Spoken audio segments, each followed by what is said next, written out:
All right, gang, welcome to the first part here. Defensive zone face-off. This is our plan. This is our opportunity to do a set play. All right? 5-on-5 ice hockey.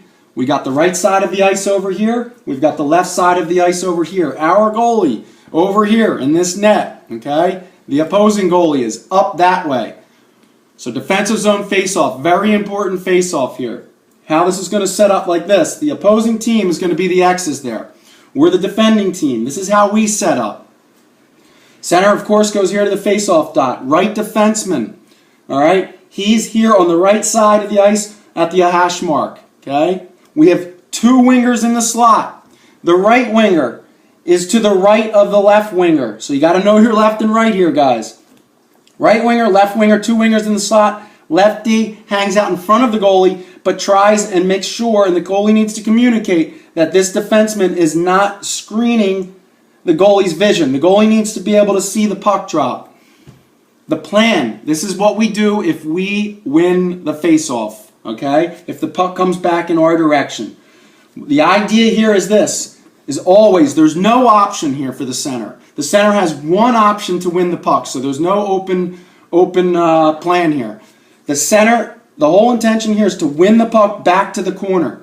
Has to come back to the corner. If you're in this face-off dot, it has to come back to this corner. There's no other plan. Defensive zone face-off, the center must try and attempt to get the puck back to the corner. So if the center does that, and he wins the draw supposedly, the whole idea here is to have our right defenseman react. Okay? He is to react, sees that the puck comes back to the corner. He swoops down with speed. He's going to pick up the loose puck. Now the idea is to move to open ice. Where's the open ice? Over here. So he's going to swoop with that puck and come behind the net. All right? When that happens, wingers, remember, everybody has a job to do. The left winger in particular is going to see this. We won the face-off. Face-off went back. Right D picked up the puck. He swooped behind the net without much resistance. He's going to see this, anticipate, and he's going to creep over here. The right defenseman is going to continue to carry the puck. The right winger might also anticipate and see this and tend to follow up a little bit like this. Okay? Lefty, he's going to protect the house. Why? Because if this plan does not work, somebody's got to be in the house to protect.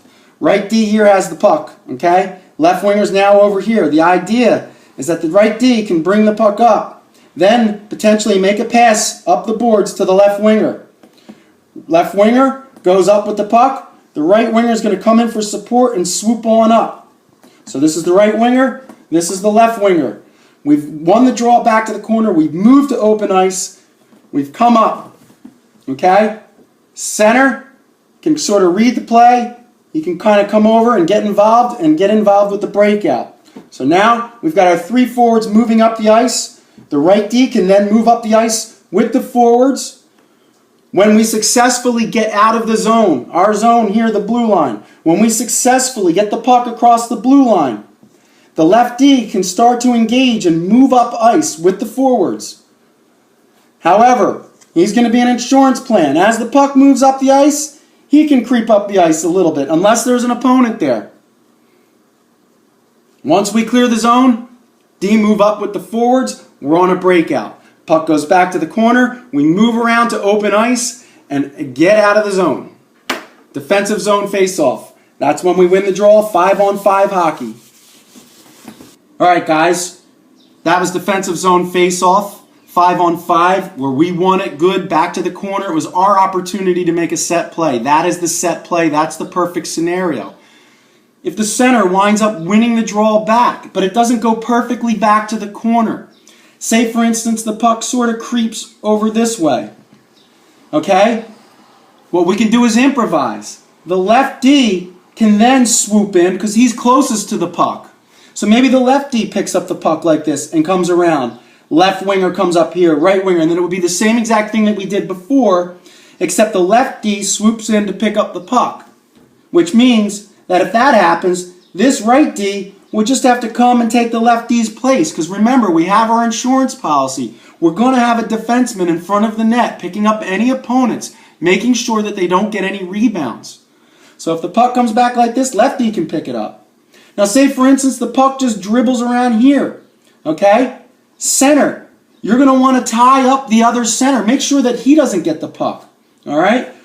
Right winger, you can tie up your man as well. Then maybe the right D comes across and picks up a loose puck, or the left D comes across, picks up a loose puck. The idea is that you react off the face-off, depending on where the puck goes. So that's pretty much the general idea. If we win the puck back, the perfect set play is we win it back to the corner. Okay? Next scenario is we're going to talk about what happens if the puck goes in the other direction and the center wins it back towards, the opposing center wins it back towards the opposing teammates. All right, Sharks, so here's the situation. Face-off's going to look like this, double winger in the slot. If the opposing center, and he winds up winning the draw, all right, and he's going to try and win it back to his teammates. Most of the opposing team, they're going to try and want to win it to one of these guys, the points, the other team's defenseman. So say, for instance, the opposing center wins the puck cleanly back to this point, all right? Okay, right side of the ice. That means the right winger, he engages, okay? He sees that the puck goes back, he reacts. Right winger then must, with force, go out and attack the puck to this point guy. What's going to happen with the other guys? The right D, he's going to tie up his man. The center is going to tie up his man. The left winger can come over here to tie up this fella. Our insurance policy, the left D in the house protecting, making sure that if a puck goes to the net, he's there to get the rebound, not the opposing team. So in this instance, the opposing center wins it back to here, the right side, the right winger engages, and he must go and attack that puck. Okay, very similar situation, except we're going to pretend that the center wins it to the other point. I'm guessing that you're going to know what to do here.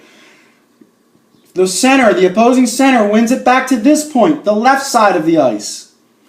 That means the left winger, that is his man. He's going to then attack the puck. Same thing, right D ties him up, center tie him up, right wing tie him up. Insurance man, left D in the house. Left winger goes and attacks the puck. Okay, another scenario. A little bit of a twist here. This scenario is going to tie in our defensive zone coverage system, which you will be well integrated with throughout the season. All right? So in this instance, the opposing center wins the faceoff back to this point. We already know that the right winger is then going to engage. He's going to attack that puck.